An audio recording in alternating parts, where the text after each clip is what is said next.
Ngaphambi kokuqala kwalombungazo kukhunjulwe izisebenzi ezashona eminyakeni engamashumi kule ndawo engozini yebhasi eyaphaphalaza layongena edamini Soliplug. Kuleyo ngozi kwashona izisebenzi amahlanu nanye kwasinda eziyi12.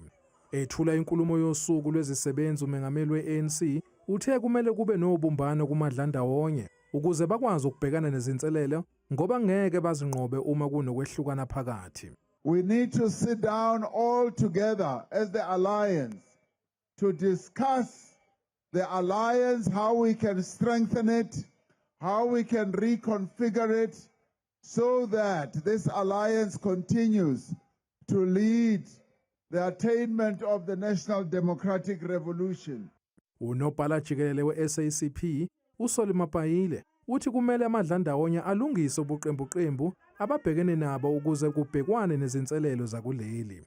We have made a call as a Communist Party for the reconfiguration of the alliance in our country in order to maximize the importance of working class power and the important critical tool of utilizing political power in our hands as a movement.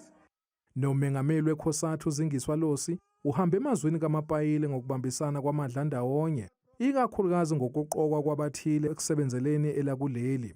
Wanqumela ugwayikatiki ANC ethi izisebenzi seziphelelwe isineke. COSATU will not surrender the state or the alliance to tenderpreneurs or to the elite.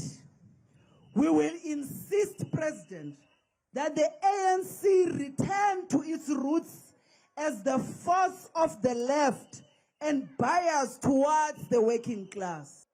uMapayila uphinde waphawula ngombiko yokuphuma bazimele njenge-SACP uthi basayingxenye Amadlandawonye ANC ngokuzimela kodwa uma iqhubeka i-ANC ngokungabambisani nabo bangaphuma uma kufanele.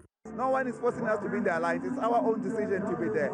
We can go out as and when it's necessary to do so. Ukuphendula kwezimfuno zezisebenzi ikhona okugqame kakhulu njoba zibhekene nezinselele ezahlukene.